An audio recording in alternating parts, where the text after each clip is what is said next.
इंद्र जा रहा है महादेव के दर्शन के लिए। बीच रास्ते में महादेव शिवगण बन करके आ गए परीक्षा लेने के लिए। और परीक्षा में इंद्र गुमान में भरा हुआ है, अपने छाती तान के खड़ा है। शिवगण ने पूछा, शिवगण तो नहीं थे, शिवजी थे, वो तुम कौन हो? तो इंद्र बोला, मुझे नहीं जानते तुम?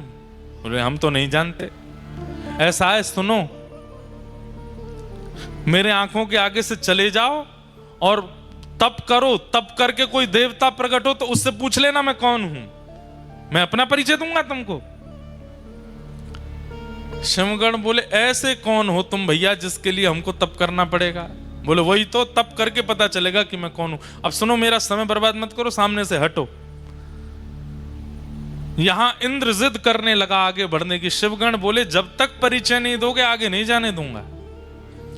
इंद्र बोला, मुझे भी सौगंध है अपने स्वर्ग की कि मैं परिचय नहीं दूंगा अपना। शिवगण बोले, मुझे भी अपने गणत्व की सौगंध है, मैं तुझे आगे नहीं जाने दूंगा जब तक तू बताएगा नहीं। बस यही कहा सुनी हो गई। जैसे ही इंद्र ने अपना अस्त्र निकाला और अस्त्र निकाल करके जैसे ही शिवगण के ऊपर प्रहार करने लगा, शिवगण तो अंतर ध्यान हो गया, साक्षात देवादिदेव क्रोध में प्रकट हो गए सामने। तीसरा नेत्र तमतमाने लगा, खुलने के लिए तैयार। इंद्र के हाथ पांव कांपे, ये क्या हुआ है? ये शिवगण के रूप में साक्षात शिवजी आए थे। चरणों में दंडवत हो गया। शंकर जी बोले, तुझे जीवित नहीं छोड़ूंगा मैं। इतना अभिमान अपनी पदवी का? अरे तू मेरे दर्शन क्या करेगा? तू मेरे गणों से ऐसा व्यवहार कर रहा है, तू मेरे दर्शन का अधिकारी है। तब इंद्र ने अपने गुरुदेव, इसीलिए गुरु होने जरूरी हैं। कई बार शिष्य की नैया डूब रही हो तो गुरु जी बचा लेते हैं। गुरु बृहस्पति ने महादेव से कहा, गुरुदेव, हे देवादिदेव, ये तो सामान, आप तो जानते हैं इंद्र कैसा है, क्रोध मत कीजिए। 33 कोटि देवताओं के ऊपर इसका राज है, अगर इसे कुछ हो गया तो फिर स्वर्ग देव राजा विहीन हो जाएगा, दैत्य चढ़ाई कर देंगे। हे महादेव, आप कृपा करो। तो महादेव का श्वास थोड़ी सी कम पड़ी और जैसे तैसे करके बोले, गुरु की वजह से बच रहा है तू, नहीं तो आज तेरे प्राण पखेरु उड़ जाते। बृहस्पति बोले, आप बस शांत हो जाओ, आप कुछ कहो मत। महादेव बोले कि अब मैं तो कुछ नहीं कहूंगा, लेकिन जो मेरे अंदर क्रोध प्रकट हो गया है वो बिना निकले मानेगा नहीं, उसे कहां भेजूं? बोले, महाराज, पृथ्वी में भेज देंगे तो प्रलय आ जाएगा, आकाश में डाल देंगे तो आकाश का भेदन हो जाएगा, लोक सब नष्ट हो जाएंगे। अथाह स्वरूप समुद्र का है, आप समुद्र में अपने क्रोध को विसर्जित कर दीजिए। तब महादेव ने अपना तीसरा नेत्र खोल करके उस प्रकट क्रोध को समुद्र में विलीन किया। समुद्र भी उस क्रोध के तेज को सह नहीं पा रहा था। भूचाल आ रहे थे, ज्वार भाटा आ रहा था, उष्ण हो गया समुद्र का जल। तब समुद्र ने भी प्रार्थना की, बोले, महादेव, आपके क्रोध को हम भी सहन नहीं कर पा रहे हैं, अब क्या करें इसका? तो बोले, इसको फिर किसी एक रूप में प्रकट करके पृथ्वी पर इसको भेज दो। तब महादेव का वह क्रोध जो समुद्र भी सहन नहीं कर पाया, उसी ने एक रूप धारण किया और समुद्र से उसका प्रादुर्भाव हुआ, वही हुआ जलंधर। जलंधर इतना खतरनाक था कि महाराज, देवता दैत्य सब थरथर कांपते थे उससे। महादेव का क्रोध है। जलंधर का विवाह हुआ वृंदा नाम की कन्या से। जलंधर वैसे ही इतना शक्तिशाली था, लेकिन वृंदा जैसी पतिव्रता पत्नी प्राप्त होने के कारण जलंधर का तेज, जलंधर का ऐश्वर्य, जलंधर का साम्राज्य और ज्यादा प्रगाढ़ होता चला गया। पतिव्रता नारी है वृंदा, अपने पति को परमेश्वर मानती है और उसके पातिव्रत के कारण जलंधर का जो बल है वो वैसे ही इतना बलवान था, लेकिन पत्नी के पातिव्रत के कारण वो और बलवान हो गया। इसलिए संसार में सबसे बड़ा व्रत यदि कोई है तो वो पातिव्रत है। पत्नी व्रत, पतिव्रत। यदि कोई व्यक्ति पतिव्रत का पालन करे, माताएं और भाई लोग पत्नी व्रत का पालन कर लें, कुछ नहीं करना, ना भूखा रहना है ना प्यास रहना, खूब चकाचक खाओ पियो आनंद करो, बस एक के ही रहो। अगर आपने ये निश्चय कर लिया तो आप संसार की किसी भी स्थिति को पार कर सकते हैं। अरे कहां तक कहें, अगर यमराज आ गए पति को लेने के लिए और पत्नी पातिव्रत धर्म का पालन करती है, भले ही पति में लाख दुर्गुण हैं, लेकिन पत्नी पातिव्रत नियम से रहती है, तो उस समय यमराज भी अगर पति को लेने आएंगे तो यमराज भी उसके पति को छू नहीं सकते, पहले पत्नी से आज्ञा लेंगे। हम ले जा सकते हैं इसको? कौन पत्नी चाहेगी कि मेरा पति जाए? कोई नहीं चाहती। सीधी बात, यमराज भी पति का स्पर्श नहीं कर सकते अगर पत्नी पतिव्रता है तो। पत्नी का स्पर्श यमराज नहीं कर सकते अगर पति पत्नी व्रता है तो। इतना बड़ा व्रत है। हम दुनिया भर के व्रत करते हैं, पर इस व्रत में कहीं ना कहीं छूट जा रहे हैं। अब सुनिए, वृंदा का ऐसा पातिव्रत, पर देवताओं ने विचार किया ये पतिव्रता है, ये बहुत अच्छी बात है, पर ये जानते हुए भी कि पति कितना दुष्ट है, फिर भी पत्नी पतिव्रता है। तो ब्रह्मा आदि देवताओं ने कहा कि भैया वृंदा अपने पतिव्रत का पालन नहीं तोड़ सकती। तब ब्रह्मा जी से सब देवताओं ने कहा आप जाकर के जलंधर को समझाइए, वो आए दिन देवताओं पर आक्रमण करता है, यज्ञों का विध्वंस करता है। ब्रह्मा जी बोले मैं जाता हूं। ब्रह्मा जी गए जलंधर को समझाने के लिए। जलंधर ने ब्रह्मा जी के ही गला पकड़ लिया, इतना बलवान कि चतुरानन ब्रह्मा जी का गला पकड़ लिया, चारों आंखों से आंसू निकल आए। ब्रह्मा जी हाथ छुड़ा के भागे, युद्ध छिड़ गया देवता और जलंधर के बीच में। ब्रह्मा जी हार गए। देवताओं ने जाकर के प्रार्थना की, देवादिदेव महादेव शंकर जी से बोले महाराज आप कुछ करो। महादेव बोले मुझसे ही प्रकट हुआ है वो, और अपने से प्रकट हुए को मैं कैसे नष्ट कर सकता हूं? मैं तो नष्ट नहीं करूंगा उसको। तब ब्रह्मा जी ने मन में विचार किया कि ये शिव भक्त है बहुत बड़ा, और इसके बल में कटौती तभी आएगी जब इससे कोई शिवापराध बनेगा। ये शंकर जी का अपराध करे तब इसके बल में कटौती आएगी। तो बोले क्या करें? तो नारद जी को बुलाया, नारद जी को भेज दिया, बोले जलंधर के जाकर के कैसे भी शिवापराध कराओ। नारद जी महाराज बोले अभी क्या किया? नारद जी पहुंच गए जलंधर के पास। जलंधर ने बड़ा स्वागत किया, आइए आइए आइए नारद जी। नारद जी सबके प्यारे हैं, दैत्यों के भी प्रिय हैं, देवताओं के भी प्रिय हैं, सबको प्रिय लगते हैं। नारद जी महाराज पहुंचे। नारद जी ने जाकर के कहा जलंधर तुम्हारे पास सब कुछ है।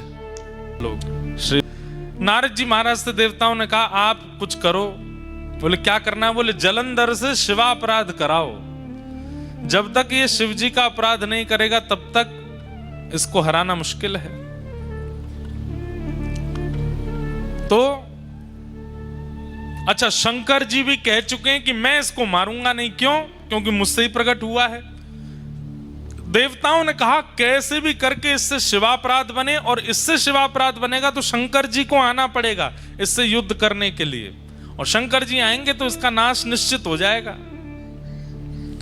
नारद जी बोले ये तो हमारे बाएं हाथ का खेल, अभी करते हैं। तुरंत पहुंच गए। नारद जी जैसे ही पहुंचे जलंधर ने प्रणाम किया, पूरी सभा खड़ी होकर के दंडवत करने लगी, जय हो नारद जी महाराज को प्रणाम।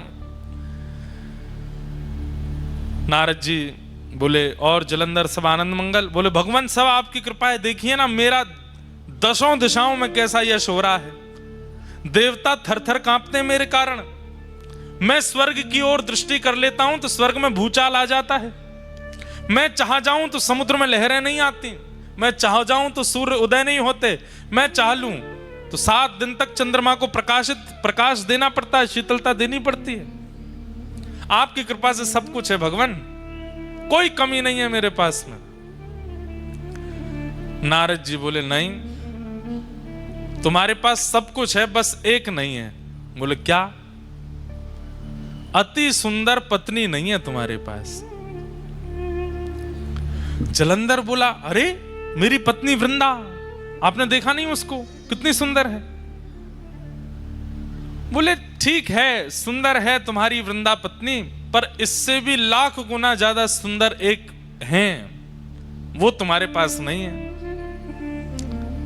जलंधर तुरंत खड़ा हो गया, किसके पास है आप कहिए, और आप यहीं बैठे रहिएगा, मैं अभी लेके आऊंगा। बोले देव आदिदेव महादेव के बगल में विराजमान श्री पार्वती जी, वो है सबसे सुंदर। जलंधर पहले तो रुक गया, वे तो मेरे इष्ट हैं, मुझे उन्होंने प्रकट किया है,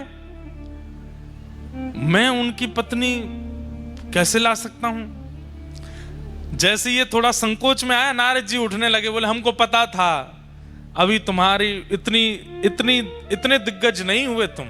ठीक है, तुम्हारा बल है, तुम्हारा प्रकाश है, तुम योग्य हो, पर इतने अभी नहीं हुए हो।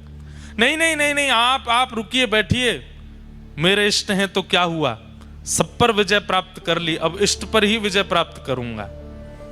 और तुरंत महाराज अपनी तलवार सेना लेकर के सीधा, सबसे पहले तो उसने शुंभ निशुंभ को भेजा, जाओ जाकर के महादेव से कह दो मैं उनकी बड़ी प्रार्थना करता हूं, मैं उनको बहुत मानता हूं, मुझे युद्ध नहीं करना, वे मेरे राजी राजी अपनी पत्नी मुझे हवाले कर दें, मैं युद्ध नहीं करूंगा। शुंभ निशुंभ गए, प्रतीक्षा करता रहा, 5-6 दिन हो गए। पूछा, बोले भैया कहाँ है हमारे, वो दोनों गण गए थे। तो बोले वो लौट के ही नहीं आए, महादेव ने मार दिया उनको। अच्छा, इसका मतलब ये भयभीत नहीं है मेरे प्रकोप से, मेरे बल से, मुझे बताना पड़ेगा। और तुरंत महादेव पर भी चढ़ाई कर दी, युद्ध करने लगा, महादेव से युद्ध करने लगा। है तो स्वयं महादेव का ही तेज, महादेव का ही क्रोध। अब यहां महादेव के अंदर भी क्रोध है, और वह क्रोध किससे लड़ रहा है? अपने ही उतने ही बलशाली क्रोध से लड़ रहा है। जितना बल, जितना पराक्रम, जितना तेज, जितना योग्य महादेव का क्रोध है, उतना ही योग्य तो वह भी है, क्योंकि वो वही तो है जिससे वो लड़ रहे हैं। महादेव लड़ते लड़ते बोले भैया ये हमारा क्रोध ही तो है, दोनों 100 नंबर के ही हैं, हमारे अंदर जो क्रोध है और ये वही एक ही बात है, ये 1% भी कम हो तो इससे युद्ध किया जाए, ये पूर्ण परिपूर्ण वही है जो मेरे अंदर क्रोध है। तब सब देवता बोले अब तो एक ही उपाय है। बोले क्या? नारायण के पास चलो। तब शंख चक्र गदा पद्मधारी नारायण के पास गए और कहा भगवान अब आपको युद्ध भूमि में आना पड़ेगा, आप ही इसका नाश कर सकते हो, ब्रह्मा जी भी कर चुके, महादेव तो कर ही रहे हैं, अब आप और आओ। नारायण बोले अभी आते। शंख चक्र गदा पद्म धारण करके चतुर्भुज रूपधारी जैसे ही नारायण प्रकट हुए, जलंधर ने जैसे ही नारायण भगवान का दर्शन किया, तुरंत अस्त्र शस्त्र छोड़ दिए, चरणों में गिर गया, बोले जय हो जीजा जी प्रणाम। भगवान बोले ये क्या बोला? अब हमारे ठाकुर जी तो बड़े करुणा अवतार हैं, जैसे ही जीजा जी कहा ठाकुर जी ने तो अस्त्र शस्त्र अंतर ध्यान कर दिए। बोले भैया सब देवताओं क्षमा करो। बोले क्यों? साले साहब हैं हमारे। पर स्वयं भगवान ही बोले ए जलंधर तू हमको जीजा बोला क्यों, पहले ये तो बता। महादेव का जब क्रोध प्रकट हुआ इंद्र के ऊपर, और जब वह क्रोध इंद्र पर ना डाल पाए तो कहां भेजा उस क्रोध को? बोले समुद्र में। और आपकी पत्नी लक्ष्मी जी कहां से प्रकट हुई है? बोले समुद्र से। तो इस नाते में भैया हुआ ना उनका, आप मेरे जीजाजी हो गए। नारायण भगवान बोले भाई बढ़िया संबंध निकाला। देवताओं से कहा भैया आई एम सॉरी, अब इसको नहीं मारेंगे हम, ये तो हमारा साला है। अच्छा, उसने जीजाजी कहकर के प्रणाम जो किया तो लक्ष्मी भी प्रकट हो गई। अरे मेरे भैया, देवता तो बड़े भयभीत हो गए, बोले कि भाई अब क्या होगा। तुरंत ले गए नारायण भगवान को अपने घर में जाकर के स्थापित कर दिया। जलंधर ने पत्नी से कहा देवी तुम नित्य मेरी आराधना करती हो, अपना पातिव्रत धर्म का पालन करती हो, अब उसमें इनकी भी आराधना करो। अब जलंधर की स्थिति हो गई वो और ज्यादा बलशाली हो गया। क्यों? नारायण कृपा हो गई उसके ऊपर। सब देवता बोले भैया, सब प्रकार के तरीके अपना लिए, कोई काम नहीं आया। तब देवताओं ने भगवान की स्तुति गाई और कहा भगवान अगर इसका नाश नहीं हुआ तो पृथ्वी नष्ट हो जाएगी कुछ दिनों में। पृथ्वी नष्ट नहीं, आप विचार कीजिए, जो अपने इष्ट अपने प्रकटकर्ता महादेव से युद्ध करने के लिए खड़ा हो सकता है, कल को वो आपसे युद्ध नहीं करेगा। अरे इसका बल जितना बढ़ता चला जाएगा ये उतना ही अपने आप को श्रेष्ठ मानता हुआ सब पर हावी हो जाएगा और एक दिन भगवान पदवी प्राप्त करने के लिए भी कुछ भी कर बैठेगा। इसका नष्ट करना बहुत जरूरी है। तब भगवान ने मूल बात बताई। क्या बात? ध्यान से सुनिएगा। बोले ना तो महादेव का क्रोध इसके काम आ रहा है, ना ही ब्रह्मा जी की कृपा इसके काम आ रही है, ना ही मेरे इसके घर में विराजने से इसका बल बढ़ रहा है। इसके बल का मूल स्रोत है इसकी पत्नी का पातिव्रत। देवताओं को भगवान ने समझा दिया। बोले कितना बड़ा व्रत है पातिव्रत।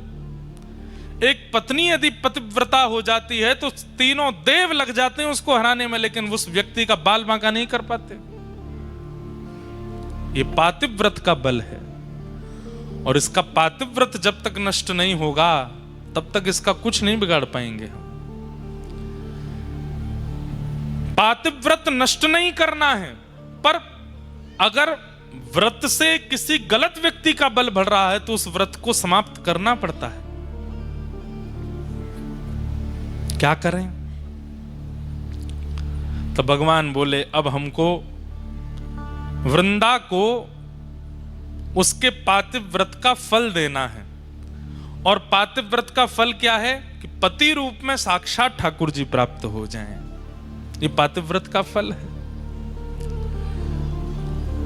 और पातिव्रत के फल के रूप में जलंधर का रूप धारण करके स्वयं श्रीमन नारायण वृंदा के समीप आ गए। बंधुओं, ये वृंदा का पातिव्रत का फल मिला है उसको कि सामान्य पति नहीं है जिसके लिए मीराबाई कहती हैं श्री गोपाल जी पति बन करके आ जाएं। ये तो मीराबाई की इच्छा है। इसके लिए मीराबाई कितनी रोई हैं, कितनी पीड़ा में रही है, तब जाकर के ठाकुर जी ने उनको वो फल दिया। आज वृंदा को वो फल क्यों दे रहे हैं? क्योंकि उसका पातिव्रत श्रेष्ठ है। और भगवान ही जलंधर के रूप में आकर के वृंदा के सामने खड़े हो गए और जैसे ही अपने पति के अलावा अन्य की चरणों में प्रणाम करके उनका तिलक किया, उनकी आरती उतार करके, न्यौछावर करके, जल उबार करके, प्रसाद पवा करके उच्छिष्ट पाया, वहां जलंधर जिसके लिए वो पातिव्रत करती थी उसका बल क्षीण होने लगा। क्यों? क्योंकि अब एक प्रकार से जिसके लिए व्रत था, जिसके लिए नियम था, जिसको निहारती थी, जिसके लिए सब कुछ करती थी, वो तो अब ठाकुर जी बन के आ गए ना, तो ठाकुर जी के लिए हो गया। जैसे ही ठाकुर जी के लिए व्रत हुआ, जलंधर के लिए जो व्रत हो रहा था उसका नाश हो गया और वहां रणभूमि में देवताओं के द्वारा जलंधर का वध हो गया। जलंधर का सर धड़ से अलग हुआ और सर से धड़ से सर अलग होकर के सीधा आके पड़ा वृंदा की गोद में। जैसे ही अपने हाथ में अपने पति का मुख देखा, देख करके विचलित हो गई। सामने देखा तो सामने जलंधर बैठा है और गोद में देखा तो मुखमंडल है। तुरंत रोने लगी, आप कौन हैं? मुझे अपना रूप दिखाइए। तुरंत शंख चक्र पद्मधारी ठाकुर जी प्रकट हो गए। वृंदा, तेरे पातिव्रत से प्रसन्न होकर के मैंने तुझे फल दिया, तेरे पति रूप में मैं ही आया हूं। वृंदा बोली, मेरा सौभाग्य कि आप मेरे पति रूप में आए, लेकिन आप छल करके क्यों आए? आप अपने वास्तविक रूप में आकर के मुझे स्वीकार कर लेते। मेरे पति का रूप धारण करके आपने मेरे पातिव्रत को नष्ट क्यों किया? ठाकुर जी बोले, अगर हम वास्तविक रूप में आते तो तुम इतनी बड़ी पतिव्रता हो कि हमको स्वीकार ही नहीं करती, इसलिए हमको तुम्हारे पति का रूप धारण करके आना पड़ा। और सही बात, मूल बात तो यह है वृंदा, तुम्हारे पातिव्रत के कारण तुम्हारे पति का बल इतना प्रकट हो चुका था कि वो पूरे पृथ्वी का, पूरे ब्रह्मांड का नाश कर देता, इसलिए तुम्हारा पातिव्रत टूटना बहुत आवश्यक था। वृंदा बोली, आपने मेरा पातिव्रत नष्ट कर दिया। बोले जी, अब मैं आपको श्राप देती हूं। क्या? या आप पत्थर बन जाओ, आप एक शिला का रूप धारण कर लो। भगवान बोले, तब भी हम तुम्हें तो नहीं छोड़ेंगे, तुम भी एक तुलसी का पौधा बन जाओ। तुम संग रहोगी तो पाएंगे, तुम संग रहोगी तो बैठेंगे, तुम संग रहोगी तो पिएंगे, क्योंकि तुम्हारे पातिव्रत से प्रसन्न होकर हमने तुमको अब चुन लिया है। अब तुम चाह करके भी हमसे दूर नहीं जा पाओगी। हमारे बिना तुम नहीं रहोगी और तुम्हारे बिना हम नहीं रहेंगे। भगवान एक लीला में कितनी लीलाएं प्रकट करते हैं हम नहीं जानते। एक वैश्या ने भगवान के लिए तप किया और तप करके जब भगवान प्रकट हुए तो भगवान से वरदान मांगा, जैसे श्री यशोदा जी को आप सुख देते हैं, उनकी कोख से आप जन्म लेते हैं, जैसे कौशल्या जी के गर्भ से आप जन्म लेते हैं, ऐसी मेरे गर्भ से भी आपका जन्म हो, ऐसी कृपा कर दो।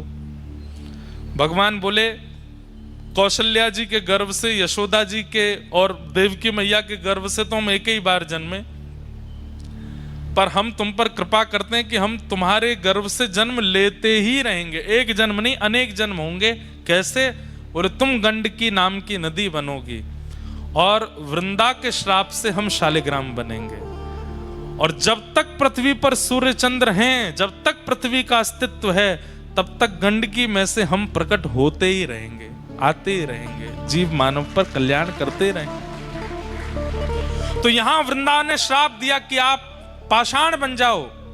सब घबरा गए। ठाकुर जी बोले, बिल्कुल चिंता मत करो, ये भैया सब हमारी लीला ही है। ये पाषाण का श्राप देगी तभी उस वैश्या के वरदान को हम पूर्ण कर पाएंगे। वो नदी बन करके गंडकी आ गई, अब हम जा रहे हैं, हम शालिग्राम बन के आएंगे, लेकिन हमारी भी शर्त है। क्या?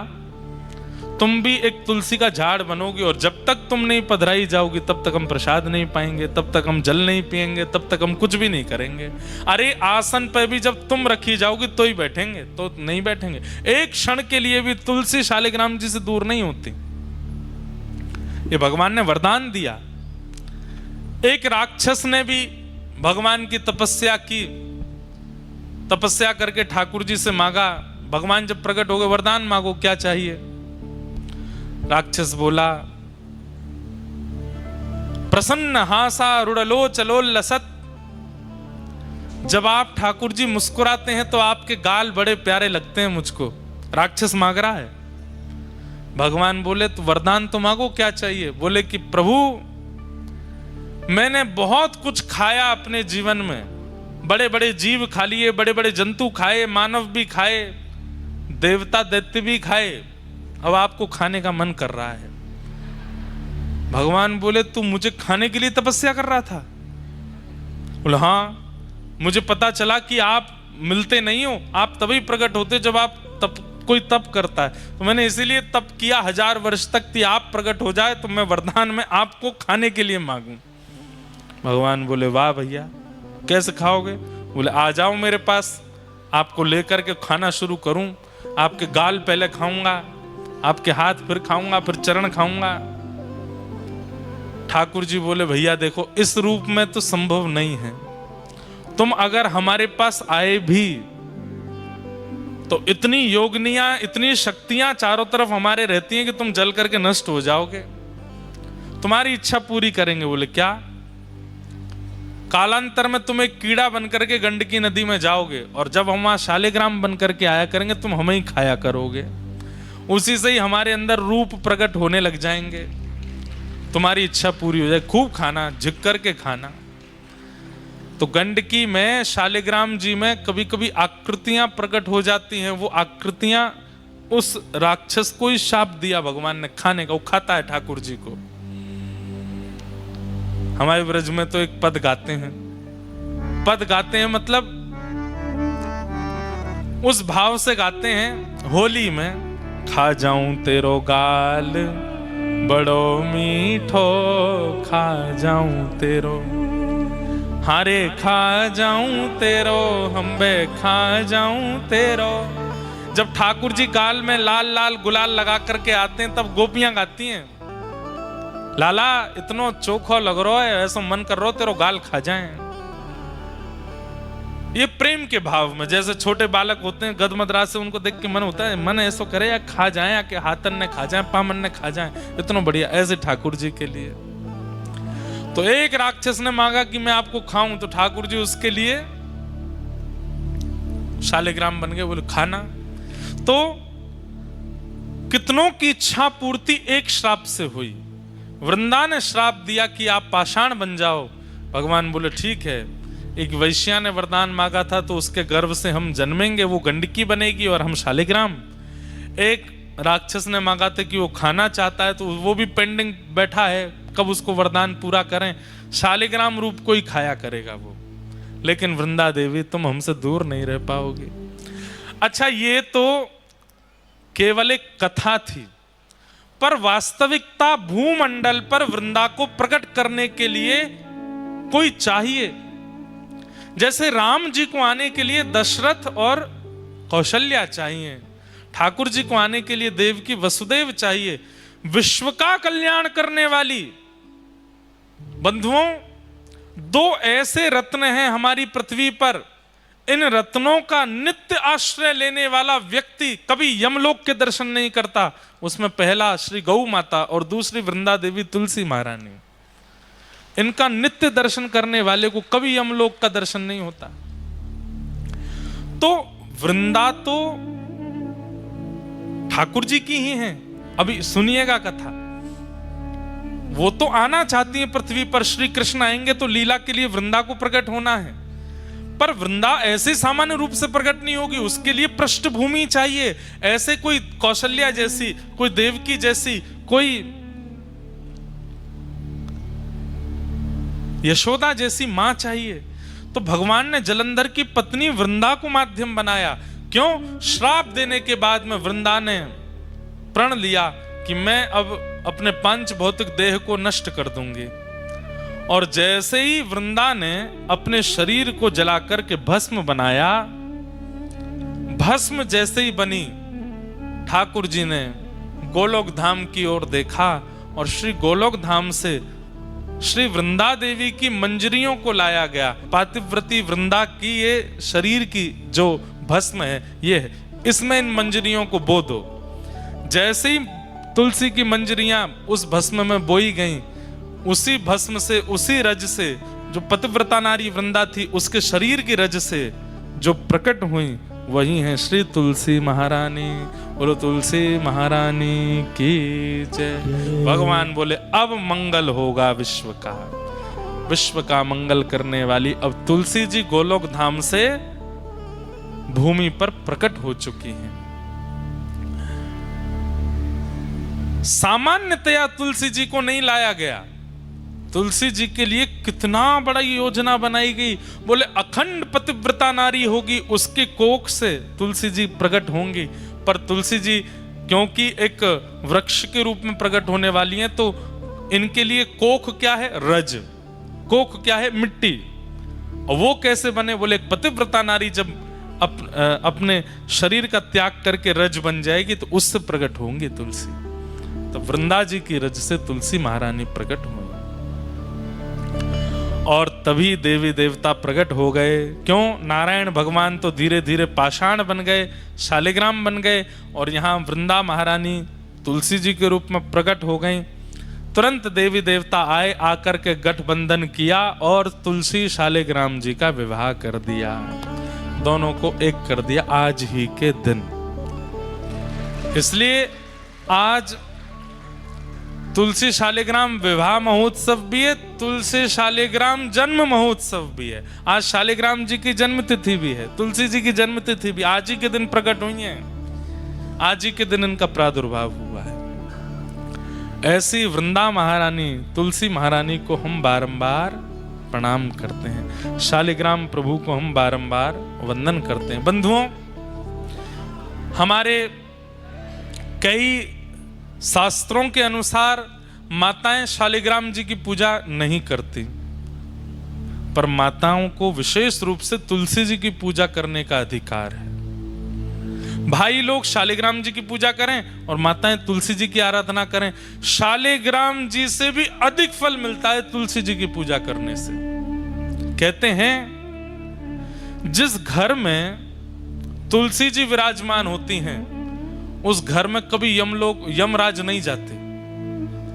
जिस घर में तुलसी जी की आराधना होती है विधिवत रूप से, उस घर में पितरों को तर्पण आदि किया जाता है, पितरों का पिंडदान आदि किया जाता है।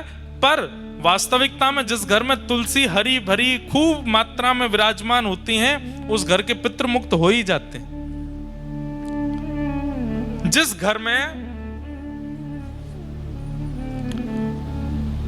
चंदन घिसने के बाद में तुलसी जी को थोड़ा सा तुलसी जी की जो काष्ठ होता है या तुलसी जी का पत्र घिस करके चंदन में अगर मिला दिया जाए थोड़ा सा, और उसको ठाकुर जी को निवेदित किया जाए, फिर ठाकुर जी को निवेदित करने के बाद अपने अंग पर लगाया जाए, तो जन्म से लेकर के तुलसी अंकित चंदन लगाने तक, उस दिन तक जितने पाप बने सब नष्ट हो जाते हैं तुलसी जी का चंदन लगाने से।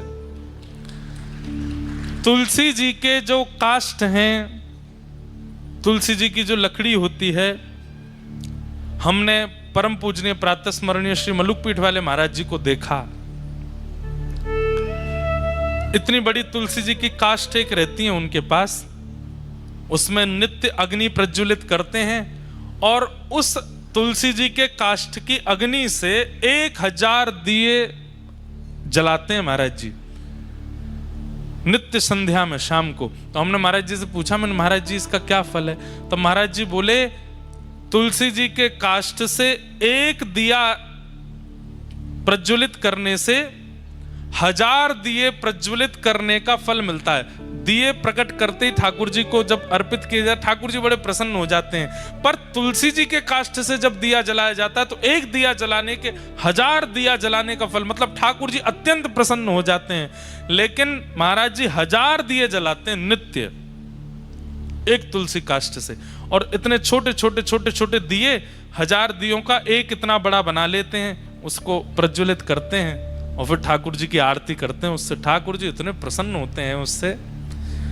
तो हरी भरी तुलसियों तब मत कुछ करना जब काष्ठ कहीं तुलसी जी के आसपास कहीं प्रकट हो जाए, टूट के अपने आप नीचे आ जाए, उसको संभाल के रख लीजिए।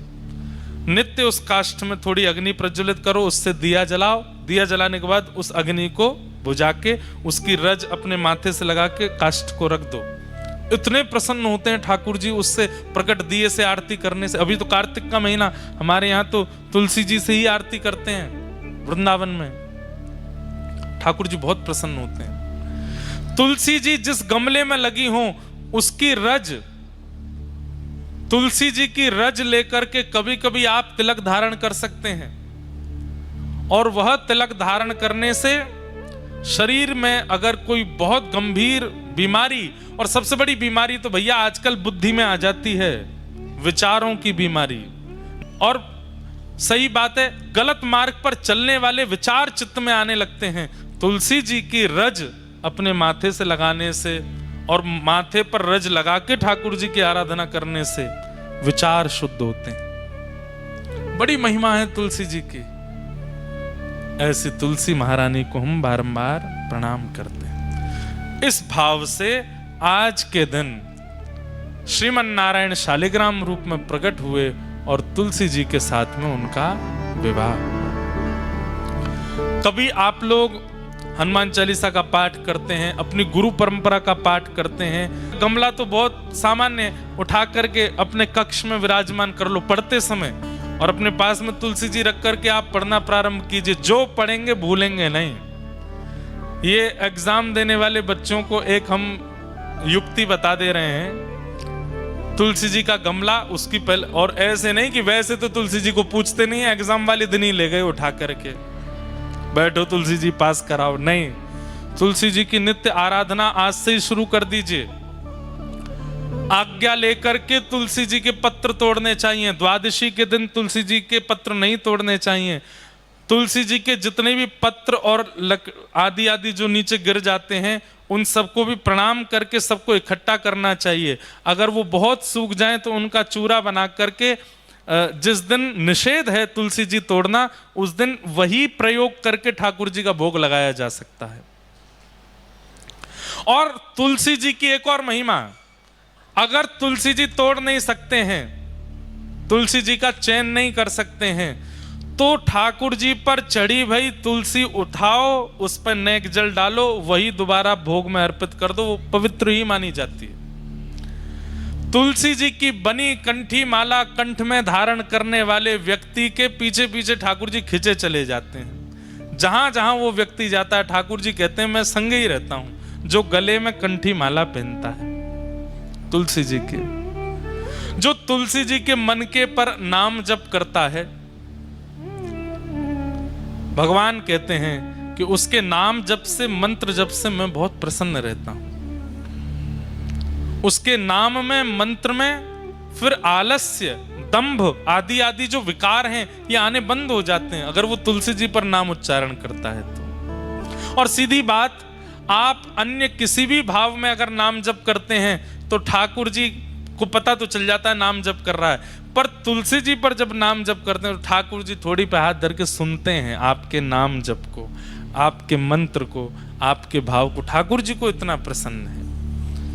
ऐसी तुलसी जी की महिमा है, उन्हें हम बारंबार वंदन करते हैं, बारंबार प्रणाम करते हैं। बोलो तुलसी महारानी की।